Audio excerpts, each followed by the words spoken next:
Assalamualaikum warahmatullahi wabarakatuh. Bismillahirrahmanirrahim. Tabarakalladzi nazzala al-furqana ala 'abdihi liyakuna lil 'alamin nadhira. Allahumma shalli wa sallim ala sayyidina Muhammadin wa ala alihi wa sahbihi ajmain. Amma ba'du.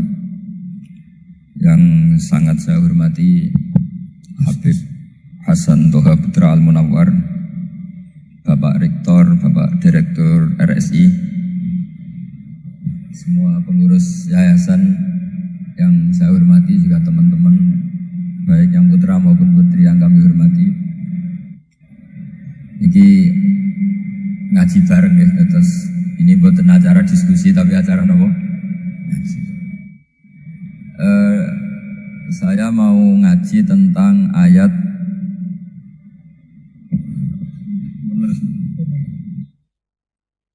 Qul bi fadlillahi wa bi rahmatihi fabidzalika falyafrahu.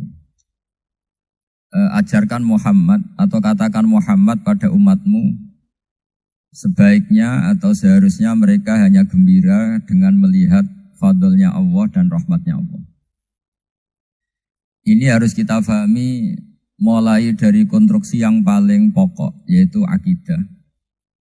Dua ahwal itu satu perilaku sosial. Tiga mutammimat, sesuatu yang tidak pokok tapi kita butuhkan dalam mengawal hidup ini. Saya beri contoh, orang itu sampai maksiat itu karena cari kesenangan. Misalnya baru penat itu, ingin seneng, ada orang yang macam-macam lah, ingin melihat maksiat, apa itu pornografi, apa nyabu, apa macam-macam. Itu sebetulnya agama punya konsep yang luar biasa, yaitu seharusnya seseorang itu gembira dengan ketaatan. Lalu pertanyaannya, caranya gembira gimana? Gembira itu mudah. Jadi misalnya kamu sujud sama Allah Subhanahu wa taala. Terus cara berpikir begini, ini sekaligus ijazah. Cara berpikir begini. Ya Allah, ini kata Sayyidina Ali, kafani izzan an akuna laka abdan wa kafani fakhron an takuna li rabban. Ya Allah, betapa sialnya saya andaikan saya jadi budak dari makhluk yang sama. Misalnya sampean itu seorang kiai atau rektor atau doktor atau orang terpelajar, kemudian kamu jadi budak atau hamba dari makhluk yang setara. Betapa hinanya saya. Maka kata Sayyidina Ali, ya Allah, saya ini cukup bahagia, cukup bangga karena jadi budak, jadi hamba dari zat yang super atau yang maha super. Ini kok Allah Subhanahu wa ta'ala. Sehingga ada kebahagiaan yang luar biasa karena menjadi hambanya Allah Subhanahu wa ta'ala. Setelah bangga dengan jadi hambanya Allah, maka kita akan malu. Malu misalnya kok saya bahagia itu nunggu melihat pornografi, melihat maksiat. Itu terus menjadi malu. Kenapa saya bisa didikte oleh hal-hal seremeh itu? Ya, kita malu karena didikte oleh hal-hal yang seremeh itu. Karena kita didikte oleh nafsu. Jadi izzatun nafsi, satu harga diri seseorang itu harus dihidupkan untuk hanya tunduk kepada Allah Subhanahu wa ta'ala. Sehingga Nabi itu melatih satu logika tarkul ma'asi. Nabi itu dulu ketika ada seorang pemuda yang, ya karena mungkin pemuda ya, dia itu mau masuk Islam, tapi uniknya kata pemuda tadi, saya masuk Islam tapi asal dibolehkan bebas zina. Jadi ini agak sableng gitu. Jadi mau masuk Islam syaratnya dibolehkan apa? Zina atau free sex gitu. Karena orangnya agak hiper. Itu Nabi tidak langsung mengancam dengan neraka enggak. Ketika mau pamit gitu semua sahabat melarang. Mah itu jangan, kamu jangan sowan Nabi. Itu permintaan yang enggak masuk akal. Setelah lama ditahan terjadi kegaduhan di masjid. Nabi dengar itu ada apa itu? Itu ada pemuda yang mau masuk Islam tapi yasta'dzinuhu fi zina, tapi mereka minta izin ke Nabi untuk tetap boleh zina. Kata Nabi, pemuda itu suruh masuk, suruh menghadap saya. Ketika menghadap Nabi, saya ulang lagi, ketika menghadap Nabi, Nabi mengajarinya itu luar biasa. Nabi tidak langsung mengancam dengan neraka atau dengan azab, itu enggak. Tapi kata Nabi, atuhibbuhu li ummik. Kamu suka kalau ibu kamu itu jadi demenannya orang banyak. Oh enggak ya Nabi, yang demen ibu saya tak bacok kata. Karena ini ya agak preman, di mana-mana orang nakal agak preman. Terus atuhibbuhu li bintik. Kamu suka kalau putri kamu ya digitukan orang-orang. Oh ya enggak Nabi, yang gitukan putri saya tak bacok. Atuhibbuhu li kholatik. Kamu suka kalau bule kamu digitukan. Atuhibbuhu li ammatik. Kamu suka kalau saudara bapak kamu digitukan. Nabi itu mengeset ya. Cara sekarang itu cuci otak mungkin. Nabi itu meluruskan otaknya anak muda itu. Betapa buruknya zina. Cara bahasa Arab ditakbih. Betapa buruknya zina. Kamu suka kalau korbannya ibu kamu, putri kamu, bude kamu, bule kamu. Sehingga orang itu matur ya hasbuka ya Rasulullah, ini sudah cukup. Saya tidak pernah melihat sesuatu seburuk zina. Jadi fa'alqallahu fi qalbihi bughdha zina. Kemudian Allah meletakkan di hatinya, menanamkan benci zina. Sehingga akhirnya pemuda tadi menjadi iffah, menjadi menghindari zina. Artinya begini ya, ini mungkin yang lolos dari para kita sebagai dai, kita tidak belajar banyak tarbiyahnya Rasulullah SAW. Jadi kalau kita benci maksiat itu jangan hanya ditahdzir, ditakutkan neraka, itu enggak. Jangan hanya itu, tapi di logika. Jadi kalau kita menghindari maksiat itu selain karena takut azab, itu ada logika, ada rangkaian pikiran yang menjadikan kita anti satu perbuatan apa maksiat. Jadi misalnya gini ya, kira-kira ginilah kalau contoh gampang itu. Ada orang gitu ya, nyanyi dengan pakaian yang mungkin pornografi gitu. Mungkin pemuda-pemuda ingin melihat itu, tapi bisa diobati gini. Kok enak dekne mergawe kok tak bayari, aku kehilangan duit gitu. Meskipun dengan logika yang agak serampangan, yang penting menjadi kita ini punya harga diri untuk tidak tergantung hal-hal seperti itu. Sehingga Nabi itu cara menggambarkan tadi mulai atuhibbuhu li ummik. Kamu suka kalau ibu kamu jadi demenannya orang lain. Pemuda tadi bilang yang demen ibu saya mau saya bunuh. Ditambah lagi atuhibbuhu li bintik. Bagaimana kalau korbannya putri kamu, bule kamu, bude kamu. Sehingga terus si pemuda tadi betapa buruknya zina, betapa murahnya zina. Akhirnya pemuda tadi alqawwa fi qalbi bughdha zina. Terus kemudian pemuda tadi itu sangat membenci dengan apa? Berzina. Nah, pikiran-pikiran seperti ini harus kita tanamkan. Harus kita tanamkan supaya orang itu benci melakukan maksiat. Karena satu memang takut suhtullah, takut dibendu Allah atau dibenci Allah. Dua, memang logika kita mengarahkan tidak maksiat. Nah ini yang terkait Unisula yang nangani kedokteran, nangani medis. Sesuatu yang dilarang Allah itu pasti madharat. Maka untuk melarang seseorang bergantung sama narkoba misalnya atau hal-hal yang bahaya pada fisik, itu satu tentu bagi ahlullah, tentu karena takut Allah. Tapi banyak masyarakat yang memang benar-benar bisa meninggalkan narkoba karena efek buruknya ganja. Bahwa itu mengakibatkan sakau, mengakibatkan tidak sadarkan diri, mengakibatkan kebangkrutan ekonomi macam-macam.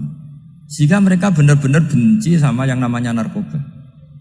Jadi di antara manhajul Quran itu kalau mentakbih, memburuk-burukkan maksiat itu mesti dikritik innahu kana fahisyah, innahu kana fahisyata wa makta wa sa'a sabila, innahu kana fahisyata wa sa'a sabila, diulang beberapa kali. Sehingga dibutuhkan kecakapan untuk menganggap satu hal yang buruk itu fahisyah, sesuatu yang enggak rasional, sesuatu yang tidak positif, sesuatu yang pasti berdampak negatif. Sehingga kalau misalnya tadi dibacakan oleh Qori, kuntum khaira ummatin ukhrijat linnasi ta'muruna bil ma'ruf wa tanhauna 'anil munkar. Untuk berhenti dari kemungkaran itu satu takbihun litil kal mungkar atau litil kal mungkarat, bahwa mungkarat itu kita cap, kita stigmasi bahwa itu buruk sekali. Seperti Nabi mengajarkan pemuda tadi, masa kamu suka ibu kamu digitukin lelaki lain, putri kamu, bule kamu, bude kamu, sehingga orang ini pikirannya termindset betapa buruknya zina. Sama seperti kita sukses memindset betapa buruknya narkoba, betapa buruknya bahan-bahan terlarang. Begitu juga seterusnya, terus pengkhianat dan sebagainya. Tapi problem manusia adalah dia itu akan mencari kebahagiaan atau kesenangan sesaat. Maka caranya gimana? Keinginan senang lewat maksiat ini dilawan dengan nyaman dengan taat. Saya ulang lagi, nyaman dengan taat. Sehingga ulama dulu punya kalimatul munajat, artinya kalimat hubungan pribadi sama Allah yang menjadikan orang itu nyaman. Dan ini yang diajarkan kitab-kitab tasawuf. Kitab tasawuf itu sukses mengajarkan melihat alam raya ini semuanya nyaman, termasuk yang mengecewakan. Itu dianggap nyaman. Saya berkali-kali mengajarkan ilmu ini karena ini musalsal ila Rasulillah SAW. Itu pernah suatu saat Imam Ahmad itu dipanggil sama tetangganya, anak muda. Tentu Imam Ahmad ini orang yang sangat soleh, sangat waroi, sangat tunduk sama perintahnya Allah dan Rasul. Pemuda tadi manggil, ya Ahmad, datang ke rumah saya. Imam Ahmad datang. Setelah sampai ke pemuda tadi, sudah pulang lagi, saya tidak butuh kamu. Pulang lagi. Setelah sampai rumah dipanggil lagi, ya Ahmad, datang lagi. Datang lagi. Oh, saya tidak jadi butuh, pulang lagi. Sampai 3 kali. Dan itu perangai ekspresi Imam Ahmad itu atau ulama lain yang sesoleh beliau itu nyaman, indah. Beliau tetap senyum-senyum nyaman itu. Beliau tidak tersinggung, tidak terprovokasi, pokoknya tidak tersinggung, kelihatan nyaman. Lama-lama pemuda ini terus tanya, ya Ahmad, kamu saya perlakukan seperti ini kok tidak tersinggung? Kamu senyum-senyum saja, happy-happy saja. Jawabnya Imam Ahmad itu unik. Wahai pemuda, saya kamu panggil itu senang sekali. Karena kata Nabi, kalau kamu iman dengan Allah dan Rasul, maka hormatilah tetangga. Jadi saya senang. Karena nuruti perintah Allah untuk menghormati tetangga. Jadi tidak ada urusannya dengan kamu. Kagetnya kayak apa? Jadi dipanggil tetangga ya senang karena melakukan perintahnya Allah dan Rasul, yaitu ikramul jar, fal yukrim jarum. Disuruh pulang, kamu ingin saya pulang, ya saya pulang. Disuruh datang, ya saya datang. Jadi saya tidak tersinggung, saya tidak ada urusan dengan kamu. Urusan saya dengan Allah Subhanahu wa Ta'ala. Itu kalau bapak-bapak istrinya ngomel terus sabar itu ya bagus. Saya tidak punya urusan. Kalau kamu terprovokasi oleh istri, berarti kamu didikte oleh makhluk. Masa seorang rektor didikte makhluk? Kan tidak keren. Apalagi seorang habib didikte makhluk, kan tidak keren. Yang bisa mendikte kita hanya Allah Subhanahu wa Ta'ala. Dan Allah mendikte kita, mengajarkan kita wa ashiruhunna bil ma'ruf fa in karihtumuhunna fa asa an takrahu shay'an wa yaj'alallahu fi khairan katsira. Jadi cara melihat istri kita bawel gitu atau cerewet, alhamdulillah ini ada pahala tanpa modal, cukup sabar. Kalau istri kamu sedang mesra malah mintanya ke mall, malah biayanya tinggi. Murah mana dapat pahala dimarahin sama saat mesra minta ke mall? Milih yang pertama kan? Nah ya itu tidak usah modal itu. Ya gitu aja. Jadi kalau istri sedang marah bawel, anggap saja ini rezeki. Dapat pahala tanpa apa? Biaya. Nah, kalau pas rukun malah nantang ke mall, biayanya malah tinggi. Jadi ulama dulu itu melihat dunia itu happy. Pernah Imam Syafi'i dikasih tahu, orang yang tadi nyium tangan kamu ya, itu di rumah menghujat Anda. Jadi dia sopan hanya di depan Anda, kalau di luar menghujat Anda. Jawabnya Imam Syafi'i lucu. Ya baguslah. Yang cerita ini kaget. Kenapa bagus ya Aba Abdillah? Kalau manggil Imam Syafi'i ya Aba Abdillah. Ya berarti saya masih wibawa, di depan saya tidak berani katanya. Jadi dipandang enteng saja. Jadi kalau kamu di depan kamu istri kamu tidak berani belanja, tidak ada kamu belanja banyak, anggap saja Anda wibawa. Jadi enteng saja. Pernah Imam Syafi'i dikasih tahu, separuh dari kampung Anda itu nggak suka kamu. Ya bagus lah. Kenapa? Oh nak ra rukun malah ra bakal utang katanya gitu. Kira-kira yang utang itu yang rukun apa yang neng-nengan? Yang rukun. Jadi enteng saja. Masyhur itu makalahnya Imam Syafi'i. Waman asa'a ilaika faqad atlaqaka. Orang yang berbuat buruk sama kamu berarti membebaskan kamu. Kalau saya sedang nenengan sama Habib Hasan Toha Putra, beliau naik Alphard nggak nawarin saya sah karena baru nenengan. Tapi kalau sedang rukun malah harus repot mana? Rukun sama tidak rukun? Repot rukun sebetulnya. Jadi Imam Syafi'i itu happy saja. Kalau sedang rukun sama tetangga ya dianggap rukun itu satu kenikmatan. Sedang tidak rukun ya dianggap satu kenikmatan. Jadi orang dulu itu serilek itu melihat dunia. Kalau kita kan enggak, ego. Wah saya ini suami kok dimarahin istri. Wah ini egonya bangkit. Padahal egonya bangkit itu ada kebodohan di situ. Yaitu seorang rektor didikte seorang istri, seorang makhluk. Apalagi kalau Anda daftar wali itu tidak akan jadi wali. Ini wali kok tunduk sama makhluk. Karena didikte apa? Makhluk. Maka Imam Ahmad ketika tetangganya bully gitu ya santai saja, beliau happy. Ketika pemuda tadi eskal janggal, kenapa kamu gak tersinggung ya Ahmad? Memangnya saya harus tersinggung gimana? Kan tak panggil tidak jadi, tak panggil tidak jadi. Hei pemuda, saya ini tidak punya urusan dengan kamu. Saya nuruti kamu karena perintahnya Allah. Saya senang melakukan perintah Allah, harus berbaik sama kamu. Sampai 3 kali. Jadi kebahagiaan ini pula yang harus kita latih dalam melakukan ketaatan.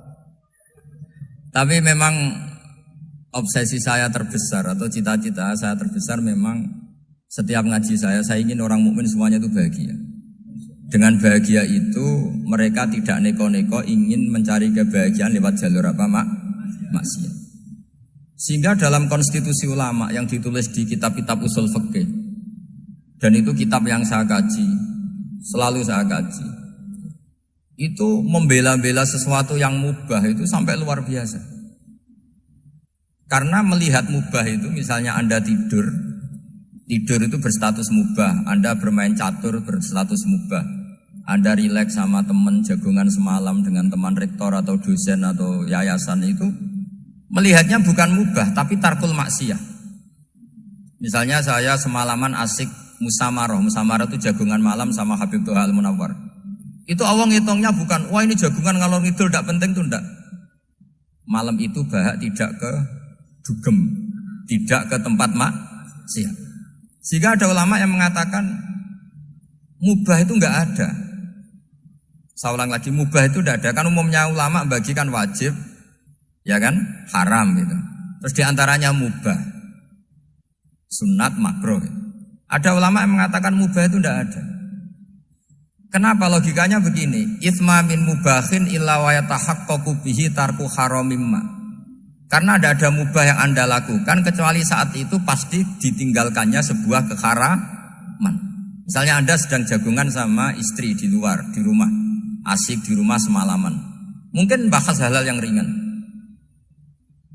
Mungkin melihat sinetron atau apa yang ringan. Tapi di situ terjadi Anda meninggalkan ke tempat-tempat maksiat. Sekarang ninggal maksiat itu wajib apa mubah? Wajib. Padahal Anda sedang melakukan mubah. Nah itu dicatat oleh Allah itu tarkul haram, meninggalkan keharaman. Jika masyhur dalam cerita wali-wali itu, Abu Yazid yang seperti itu ibadahnya pernah tanya, ya Allah, lalu yang makomnya orang seperti saya siapa? Karena beliau semalaman ibadah terus. Sama Allah dijawab, ya yang tidur di pinggir kamu itu. Abu Yazid, loh kok bisa ya Allah? Dia kan tidur terus. Ya kan dia tidur berarti meninggalkan keharaman. Ngomong sing potongan tukang maksiat itu apik turu apik melek kira-kira gitu. Apik turu. Timbang sama nak melek pola wis turu ae kira-kira gitu. Jadi gak usah dipaksa tahajud, dipaksa qiyamul lail itu. Iya kalau qiyamul lail. Kalau dapat informasi, kesini ikut saya, terus katut kan repot. Jadi perlawanan terhadap maksiat itu sebetulnya gampang dalam Islam. Karena tadi gak ada sesuatu yang mubah kecuali saat dilakukan berakibat meninggalkan keharaman. Mudah sekali. Jika banyak orang jadi wali itu karena melakukan mubah. Itu ada orang jadi wali itu karena sering makan. Ya makan-makan biasa itu. Karena ketika makan, ya Allah, betapa doifnya saya. Katanya saya presiden, katanya saya rektor, saya kiai. Ternyata kalau nggak makan tuh lemes. Apa hebatnya makhluk yang bergantung makhluk yang lain, yaitu makanan. Nah karena seperti itu terus dia al-laja'illallah, terus dia sungkeman ning Allah. Betapa lemahnya saya. Sebab itu ketika Quran mengkritik dan dengan tanda kutip kemungkinan Tuhannya Isa bin Maryam, itu ngeritiknya sederhana Quran itu. Mal masih ibnu Maryam illa rasul qad khalas min qablihir rusul wa ummuhu siddiqah kana yaqulanit ta'am. Isa itu tidak Tuhan, wong dia makan. Kamu kebayang enggak misalnya punya Tuhan, wah tadi Tuhan mampir ke rumah saya, dia lemes. Setelah tak kasih makan sehat lagi gitu. Itu kan enggak kebayang gitu. Tapi Tuhan marung di rumah saya, lemes tak gratisin, kayaknya enggak punya uang gitu. Setelah makan, wah gairah lagi. Kebayang nggak punya Tuhan seperti itu? Sehingga Quran kalau gojlok sederhana, karena yakulanit Tuhan. Sehingga wali-wali itu kalau makan itu sadar lemahnya dirinya, betapa dirinya tergantung makanan. Sesuatu yang tergantung itu artinya tidak hebat, tidak Tuhan. Jadi untuk menjadi wali, untuk menjadi dapat ridhonya Allah itu sebenarnya sederhana. Termasuk ada cara jadi wali yang agak kacau, tapi ini ya benar, asal niatnya benar. Misalnya Unisula besar, ya kurang besar lagi. Kita sudah punya uang, kurang banyak uang lagi. Itu Nabi Ayub, itu kan seorang nabi. Pernah diuji Allah, ini ada di Sahih Bukhari. Nanti kamu tanya, hadisnya Sahih enggak? Ini ada di Sahih Bukhari. Kadang orang kota itu aneh, enggak ahli hadis tapi tanya, Sahih enggak? Padahal andekan dibodohi Sahih, ya ngandel saja. Jadi kadang ya aneh. Wong enggak tahu kok tanya itu. Itu Nabi Ayub itu sudah kaya, pas itu sudah kaya. Bukan cerita yang masih miskin, memang sudah kaya. Beliau di kamar dihinggapin satu belalang dari emas. Setelah belalang itu dikejar, ternyata yang jenis itu banyak, semuanya dari emas. Ngambil sana sini, ini yang kesak ini dipenuhin, saku ini dipenuhin, sampai banyak. Sama Allah digojlok. Kamu itu Nabi saya. Kenapa kamu mengumpulkan harta sebanyak itu? Kamu itu Nabi saya kok rakus? Jawabannya Nabi Ayub unik. Ya Allah, siapa yang bisa kenyang dari rahmatmu? Ya, jadi kalau kamu punya uang 1 miliar, kok ingin 1 miliar 100, ingin 1 miliar 200, itu cara ngitung bukan uang. Ya Allah, siapa yang bisa kenyang dari rahmatmu? Karena rahmat Allah tidak terbatas. Sudah Gusti, tenang saja. Meskipun saya gini, rahmat Anda tidak akan habis. Sehingga waroi ada ilmunya, tomak juga ada ilmunya. Termasuk ragus itu juga ada ilmunya. Misalnya begini, ini contoh ragus yang ada ilmunya begini. Ini saya beri contoh. Mungkin yang boleh niru orang-orang soleh, kalau nggak soleh jangan. Imam Syafi'i ini cerita nyata. Imam Syafi'i itu dulu ketika ngaji masih muda itu nggak suka sama guru yang kaya. Kebetulan dia punya guru miskin terus. Namanya Sufyan As-Tsauri, itu miskinnya Masya Allah. Sufyan bin Uyainah juga miskin. Jadi dia miskin, punya guru miskin terus. Sehingga idolanya ya sama guru-guru yang miskin. Suatu saat guru-guru ini menyarankan dia ngaji Imam Malik. Imam Malik itu kaya raya. Itu babutnya Imam Malik kalau diinjek itu mata kakinya tidak kelihatan saking halusnya. Kalah Indonesia kalah. Imam Malik tuh gaya. Kalau ngaji di kursi tinggi terus pakai bukhur itu, pakai jubah Arab yang mahal itu. Pokoknya mewah kali Imam Malik. Terus dia mulai ini kiai kok kaya. Kemudian setelah beliau alim tanya, saya harus ngaji siapa setelah ilmu jenengan habis kira-kira gitu. Kata Imam Malik, sudah kamu tidak usah perlu ngaji saya, kamu sudah alim alama. Terus Imam Malik datang ke Baki. Zaman itu Baki itu semacam kayak rentalan ya, semacam Grab lah kalau dulu. Mana kafilah yang mau ke Irak? Ya sudah terus. Oh kita mau ke Irak. Ini antar ke Muhammad bin Hasan As-Syaibani. Itu dibiayai sama Imam Malik. Grabnya ya dibayarin, itu kafilahnya itu ya dibayarin. Imam Syafi'i disangoni surrotan min dhahabin. Jadi satu kepes uang dikasihkan. Itu pernah tak hitung semurah-murahnya itu sekitar 60 juta. Imam Syafi'i mulai mikir, kiai yang saya kritik lomo, sing kiai miskin tak puji, gak pernah ngamal kan, tentu orang miskin kan. Setelah datang ke Muhammad bin Hasan Asy-Syaibani, beliau itu pakar usul fikih, muridnya Abu Hanifah. Beliau al-usuli, pakar usul fikih. Itu Muhammad bin Hasan Asy-Syaibani itu kalau ngitung emas, itu di ruang tamu. Uangnya miliaran, emasnya banyak.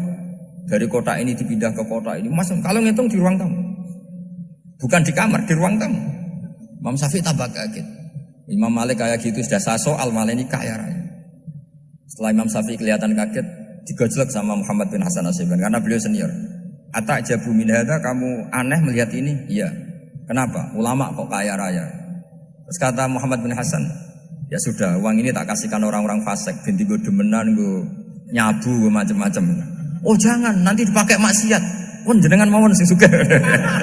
Semenjak itu Imam Syafi'i rubah mindset. Jadi kalau kampus ini ingin akreditasi A, ingin mulia, ingin apa, kamu ridho kalau yang punya prestasi seperti itu adalah orang-orang fasik. Ridho enggak? Enggak kan? Maka didoakan ini. Nah itu namanya berpikir secara usuli. Kamu jangan hanya nuruti karena berpikir waroi terus kamu benci kekayaan, benci pangkat, benci apa, enggak bisa seperti itu.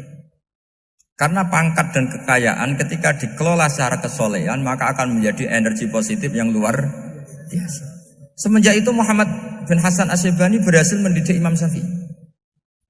Sampai akhirnya keterusan Imam Syafi'i berpendapat kalau orang Islam bisa bikin rumah tingkat kok punya rumah reok itu haram. Akhirnya keterusan. Kalau bisa jadi bupati kok jadi ketua RT juga haram. Karena al-Islam ya'lu wala yu'la alaih. Islam itu luhur bukan bisa diluhurin. Sehingga rata-rata orang Syafi'iyah termasuk kiai-kiai Indonesia itu rata-rata ya agak-agak politikus. Ya agak-agak kedonyan, mungkin sebagian yang kedonyan tenan gitu. Karena gak ridho gitu loh. Kalau kesempatan itu dikuasai orang fasik kemudian menjadi kekuatan maksiat. Coba kalau bupati itu orang yang fasik.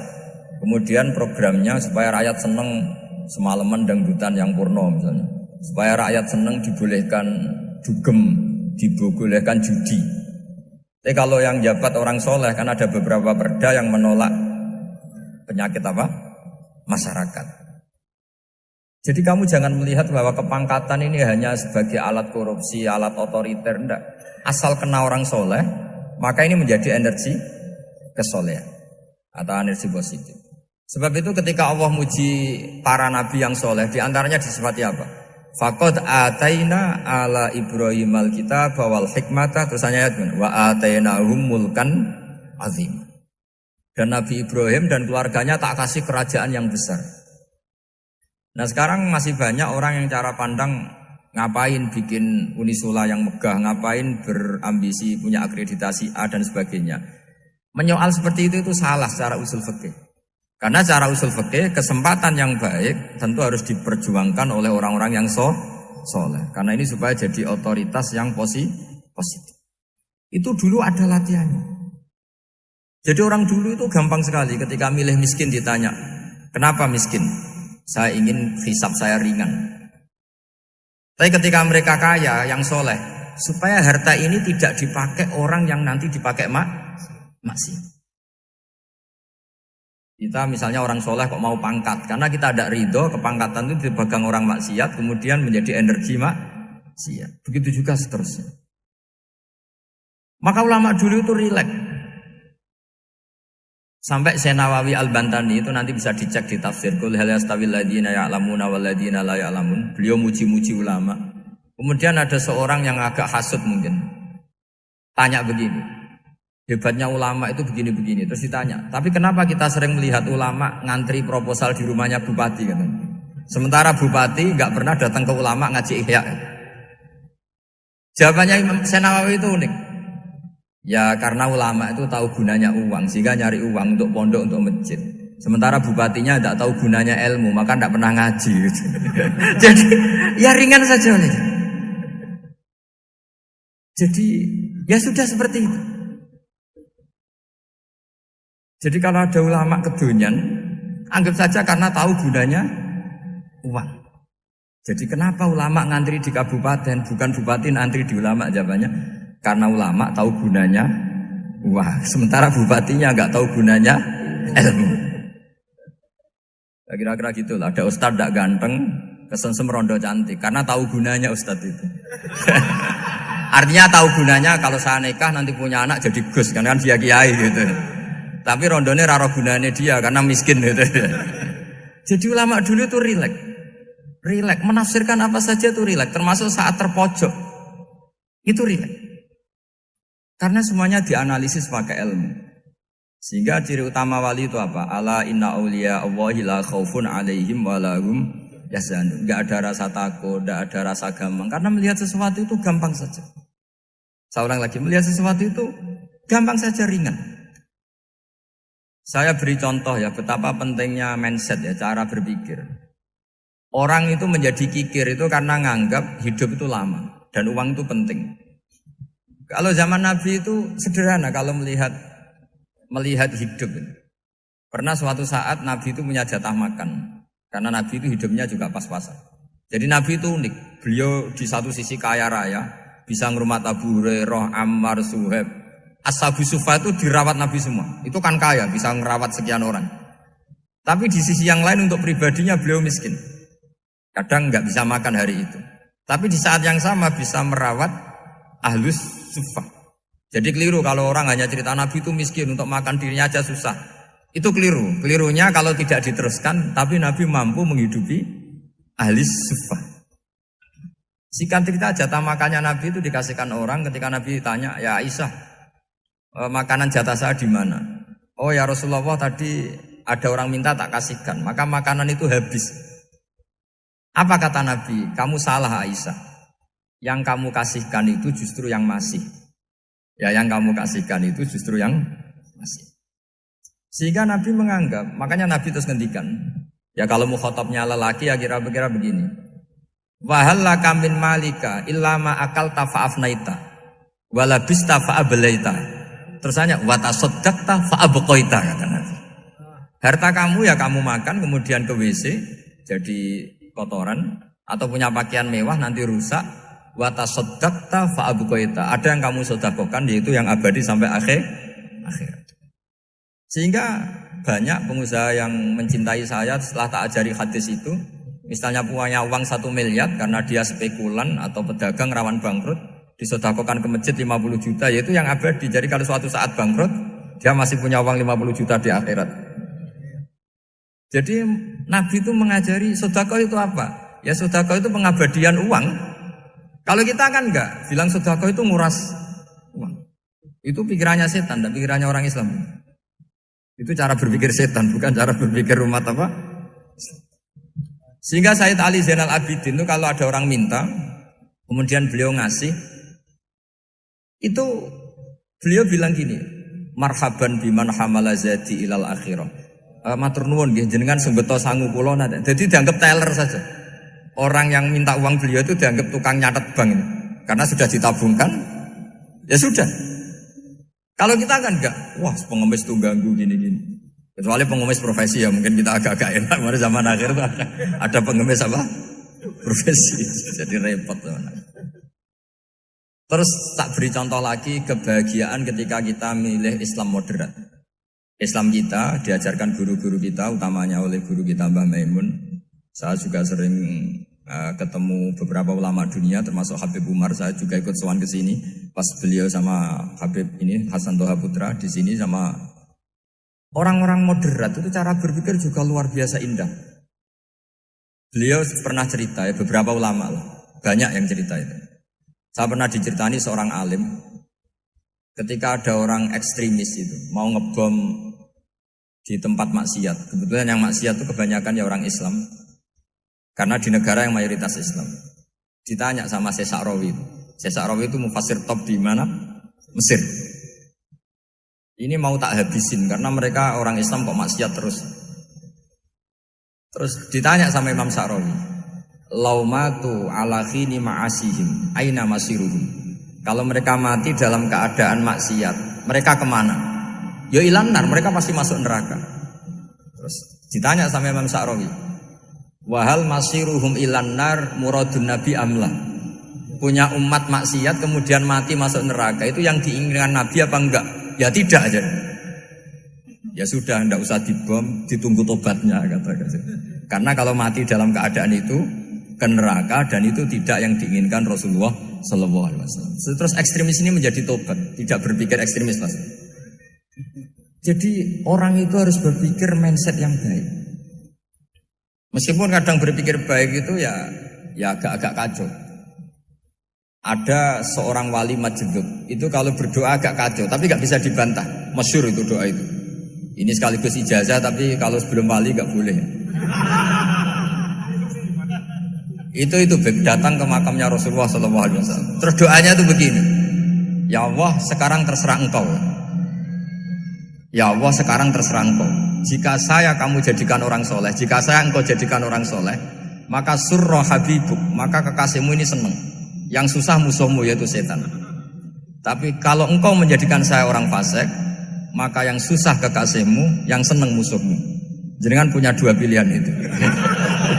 Wah itu kan doa tapi kayak teror itu. Ya jadi berdoa di Raudhah. Wah itu pasti mandi itu karena agak-agak maksa Tuhan itu. Ya Allah, engkau punya dua pilihan. Jika saya jadi orang soleh, maka kekasihmu ini senang. Musuhmu yang susah yaitu setan. Tapi jika saya jadi orang fasik, maka musuhmu yang senang, kekasihmu yang susah. Mohon terserah jenengan, mau menyenangkan kekasihmu, apa menyenangkan musuhmu? Gitu. Kira-kira gimana? Kalau tertarik boleh doa itu dipraktekkan. Tapi kayaknya kalau copy paste itu gak keren, apa? Jadi dulu orang itu muamalah sama Allah dan Rasul itu rileks. Rileks itu nyaman karena ya tadi qul bi fadlillah wa bi rahmati fa bidzalika falyafrahu. Sehingga Imam Izzuddin bin Abdissalam itu ngendikan innalladzina yarmunal muhsanatil ghafilat. Di antara kebaikannya ibu-ibu atau mbak-mbak ini harus berstatus ghafilat. Perempuan-perempuan pelupa. Ghafilat itu pelupa. Pelupa dari kenikmatan maksiat sehingga mereka dengan taat. Misalnya ada ibu-ibu atau mbak-mbak atau juga bapak-bapak tahajud, kemudian nyaman dengan tahajud itu. Kira-kira terbersit enggak ingin maksiat? Enggak kan, karena sudah nyaman dengan tahajud, dengan taat. Maka dibutuhkan kenyamanan dalam beribadah. Sebab itu ala bidzikrillahi tatmainnul qulub.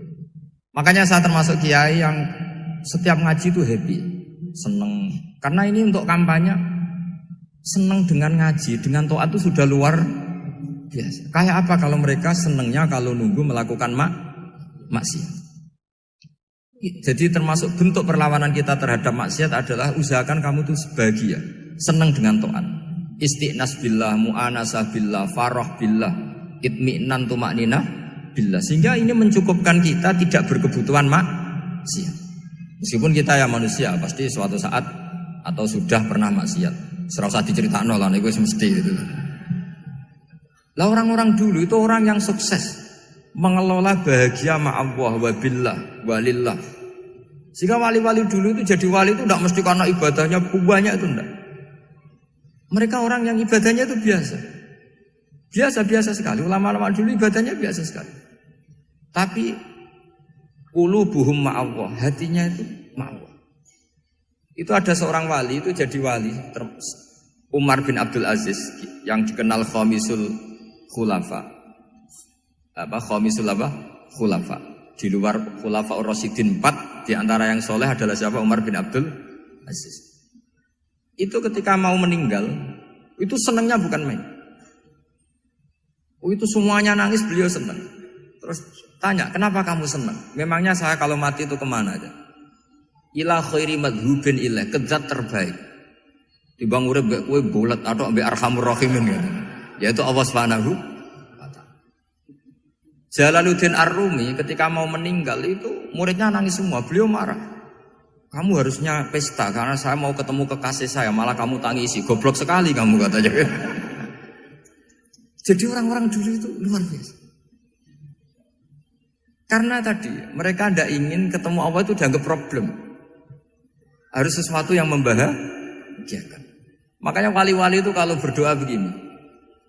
Wa khairu ayyami yauman alqa kafih, dan jadikan hari terbaikku adalah hari ketika saya ketemu engkau ya.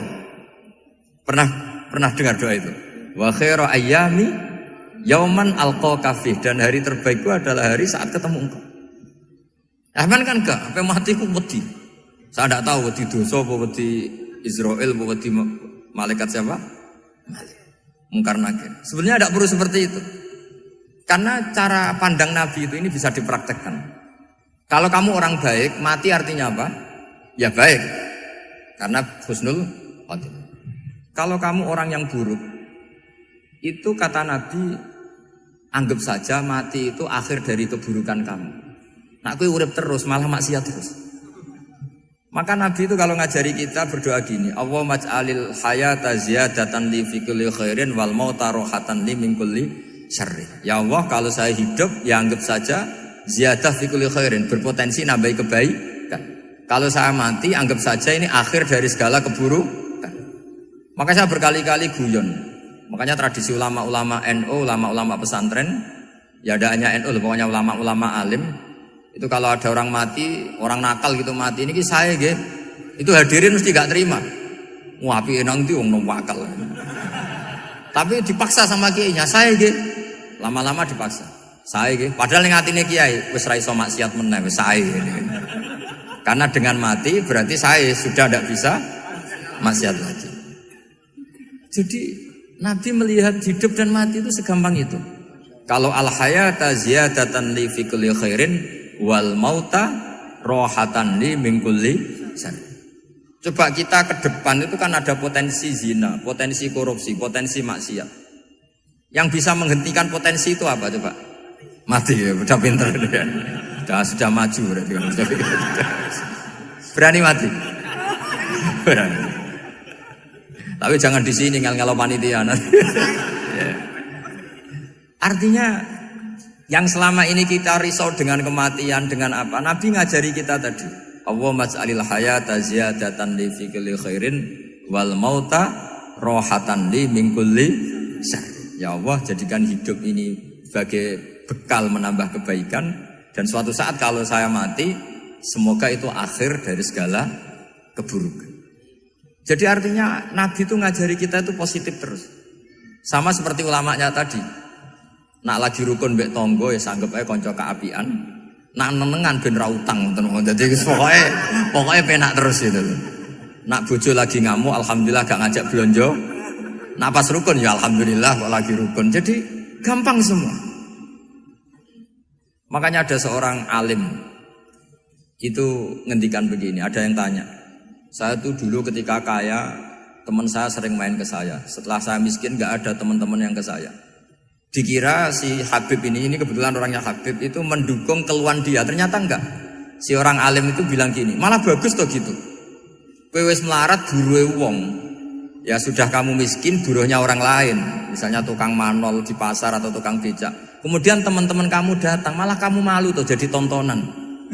Bagus kalau mereka lupa, pas kamu miskin tidak ada yang lihat katanya. Jadi apa ya, dianggap enteng saja itu. Akhirnya orang ini nggak jadi ngeluh. Selama ini kan kita ngeluh ya, ketika miskin teman-teman nggak datang. Coba kalau mereka datang pas kamu buruh bikin foto di orang lain, mantan bos buruh, malu nggak? Milih datang apa enggak? Enggak lah, sudah bener itu. Jadi ulama dulu itu makanya sering baca biar tahu solusi hidup. Jadi ulama dulu tuh gampang sekali melihat kehidupan itu, gampang sekali, indah, gampang. Sekarang tuh enggak. Orang itu cara berpikir nuruti nafsu, itu yang bahaya. Makanya Quran kritik ara'aita man ittakhadha ilahahu hawa. Orang yang cara berpikir itu nuruti hawa nafsu.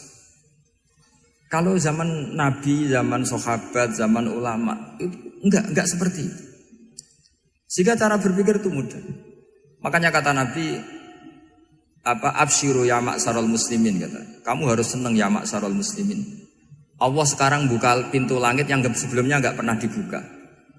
Dan Allah yubahi bikum malaikata, dan Allah membanggakan kamu kepada para malaikatnya. Kenapa? Umatnya Muhammad, umatnya Rasulullah Muhammad SAW, itu kalau sampean kepengen mati setiap saat itu baik, itu resepnya gampang kata Nabi. Addu faridotan wantadzoru ukhra. Jadi Allah memberitahu, ya Muhammad, umatmu ini luar biasa. Jadi misalnya tadi kita sholat subuh, ditanya, Bahak kamu sekarang ngapain? Nunggu sholat duhur ya. Setelah sholat duhur ditanya lagi, nunggu apa asar?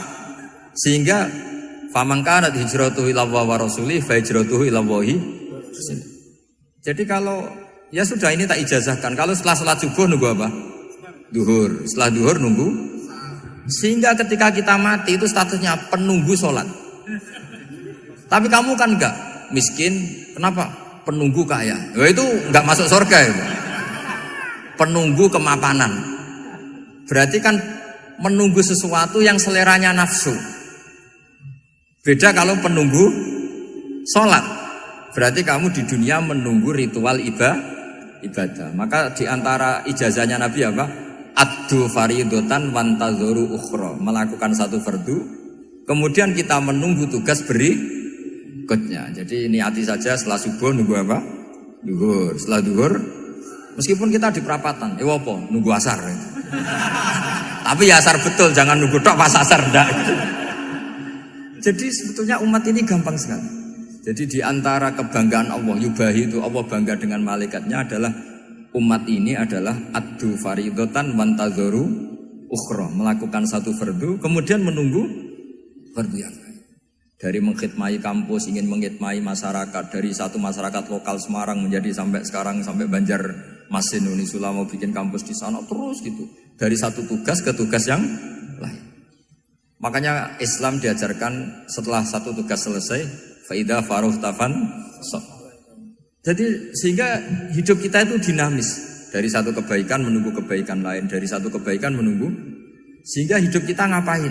Nunggu satu kebaikan. Ini sudah masuk faman kanat hijratuhu ila Allah wa rasulih fa hijratuhu ila Allahi wa rasulih. Sehingga bayangkan kalau kita direkam Allah, Gusti kula ampun mati nak dereng sugih. Wis melarat puluhan tahun. Sakit nunggu sesuatu sing sifatnya nafsu, kepengin sugih. Sugih tok jak cukup. Tahu buruh wong sing tahu ngenyek ndekne lho, itu kan urung-urung wis dendam. Saya belum mau mati sebelum kaya dan buruhkan orang yang pernah melecehkan saya. Wis ngono akhirnya mati urung sugih. Berarti wis fakir matine hasud. Mau itu ngenes dunia akhirat kan kira-kira seperti. Kamu santai aja kalau fakir berarti meringankan hisab karena ada banyak harta. Yang mau dihisab papanya enggak punya apa-apa. Jadi saya mohon sekali ya, Islam itu mengawal kebahagiaan. Sebab itu sampai bahagia itu menjadi perintah Islam, qul bi fadlillah wa bi rahmati fa bidzalika falyafrahu. Karena dengan bahagia bi taat diharapkan orang Islam itu tidak bahagia atau cari kesenangan lewat jalur maksiat. Sehingga ciri utama wali apa? Ala inna auliya Allahi la khaufun alaihim walahum yahzan. Sehingga ulama dulu itu rileks-rileksnya. Termasuk yang saya ceritakan tadi, Imam Ahmad, Imam Syafi'i, itu melihat apa saja rileks. Ya tadi kalau disenangi orang ya barokah, punya kawan kebaikan. Nak dineng ya barokah dineng di gedingi tonggo rada utang, ngeranjuk tulung gitu. Jadi rileks saja. Masyhur itu Imam Syafi'i ngendikan, waman asaa ilaika faqad atlaqaka. Orang yang berbuat buruk sama kamu, hakikatnya adalah membebaskan kamu. Atlaqo itu apa? Membebaskan. Enak gak jadi hidup gitu? Kalau kamu kan enggak, kok gedeng aku salahku apa? Malah kamu ujub tuh, orang kok gak tahu salahnya. Kamu jadi suami, istrinya ngomel, kurang apa saya sebagai suami? Ya kurang banyak, enggak ganteng, enggak kaya, enggak ini. Malah kalau diterangkan malah parah toh. Ya sudah rileks saja, kalau dia ngomel ya tadi, alhamdulillah dapat pahala tanpa apa? Biaya. Terus ngomel kan butuh energi, paling yang enggak kuat 3 jam. Nanti juga berhenti apa? Sendiri. Terus ambil nilai positifnya, misalnya ngomel sama suaminya, bagus lah. Kalau ngomel sama tetangga malah kayak apa gitu aja udah. Jadi ulama dulu itu gampang sekali melihat hidup. Rasulullah ya gitu, melihat hidup tuh gampang saja. Ketika tanya, ya Aisyah apa ada sarapan? Tidak ada ya Rasulullah, ya sudah saya tak puasa. Jadi enteng saja. Kadang-kadang beliau ingin puasa, ya puasa sunat, ada sarapan nggak jadi puasa. Rileks. Nabi itu rileks. Kalau ngajari kebaikan juga rileks. Nah sekarang itu banyak orang yang karena mungkin kurang baca, Islam itu kayak menjadi aturan yang bengis, yang repot, yang mengekang. Itu tidak seperti itu. Yuridu wa bikumul yusra wala yuridu bikumul usra. Allah menghendaki agama ini mudah. Sehingga ada sahabat di Imami Mu'ad itu baca Baqarah. Sahabat ini pekerja petani, mufarokoh ditinggal. Ketika Mu'ad lapor, ya Rasulullah ini ada orang munafik, tengah-tengah sholat mufarokoh saya ditinggal. Yang disalahin itu tidak yang ninggal tapi Mu'ad. Afattanun anta ya Mu'ad, kami itu tukang fitnah. Masa ngimami petani pakai surat Baqarah? Jadi yang disalahkan ini imamnya. Kalau kamu jadi imam, sholatnya ya yang cepat. Makanya terus banyak orang kecepatan karena tadi. Jadi Nabi itu enteng sekali. Jadi apa ya, Nabi itu beda dengan yang kita bayangkan beda. Nabi pernah ngaji di masjid, kemudian ada tetangga lewat pakai cangkul ke kebun. Semua sahabat gerutu. Ini orang tidak benar, ada Nabi ngaji ditinggal saja ke kebun, tidak ikut ngaji. Jawabannya Nabi tidak, itu bagus, itu ikut sunnah saya. Kenapa ya Rasulullah? Dia kerjanya nyari halal.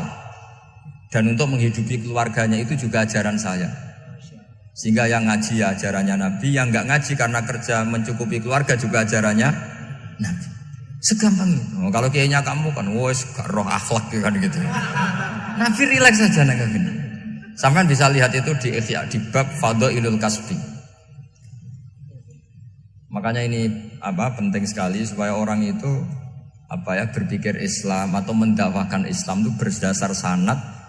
Ya, yang muttasil yang pernah dilakukan Rasulullah SAW. Semoga barokah. Assalamualaikum warahmatullahi wabarakatuh.